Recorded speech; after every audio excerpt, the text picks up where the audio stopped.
Have you ever wondered when the one thing that has defined you for decades starts to fade?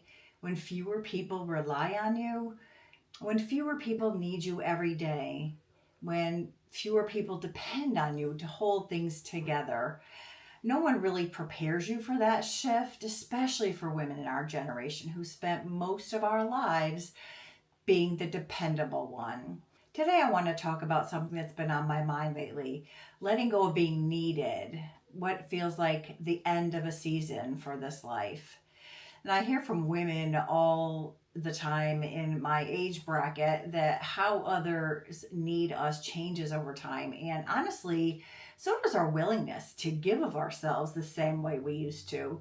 Our generation was raised in an interesting time, in an in between space. We were born during the rise of modern feminism, but we were also raised by parents who still held very traditional roles and expectations. And we were taught to be independent, but also be givers. And that meant to be strong, but self sacrificing, and capable, but constantly available. We were told we could do anything, but we were also expected to do everything. Most of the women, including myself, got married and had children. And the roles of wife, mother, and homemaker are deeply giving roles. We were needed. We needed to take care of the household. We needed to raise the children. We needed to support our husbands. And we needed to keep things running smoothly, often without recognition and often without rest. Then many of us stepped out into the workforce. And what's interesting is how many of us stepped into roles of service.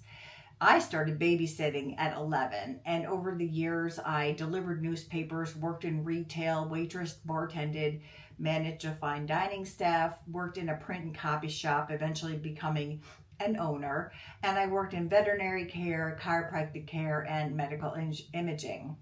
Every single one of these roles has one thing in common: service. Giving, helping, supporting, and providing. Looking back, I see the pattern clearly now. Part of it's personality, but part of it is how we were raised. That message to be capable and independent, but also always being ready to give. And for me, that message stuck like glue.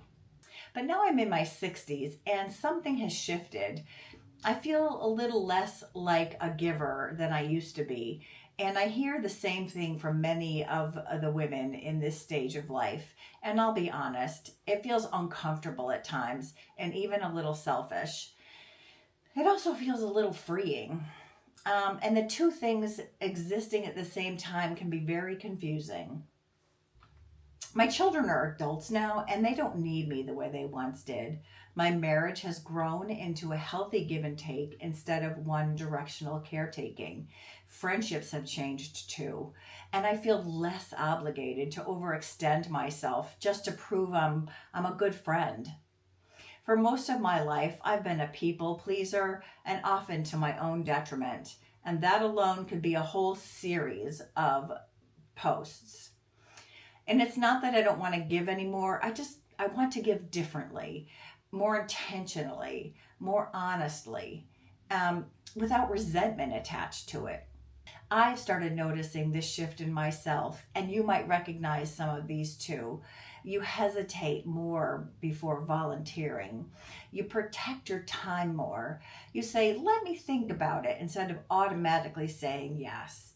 And you feel drained by things that used to feel normal. And you feel irritation where you used to feel obligation.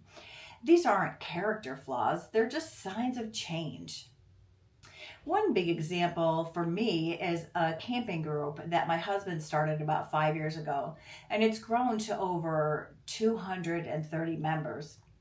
And years ago, I would have taken on a huge organizing role, planning the events, coordinating the activities, and being the entertainment director for everything. And I would have done it automatically. Now I don't. And it's not because I don't care, it's because I know my limits better. I've learned that I'm not a one woman show. And honestly, I really never was. I just believed I had to be. Now I give in ways that don't overwhelm me, ways that come from the heart instead of obligation. And that feels very different.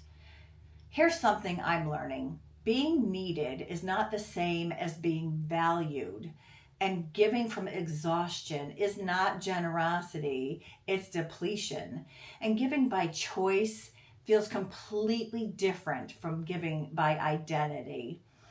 I pause before I commit now, and I check my energy, not just my calendar. And I sit in silence instead of rushing in to fix things.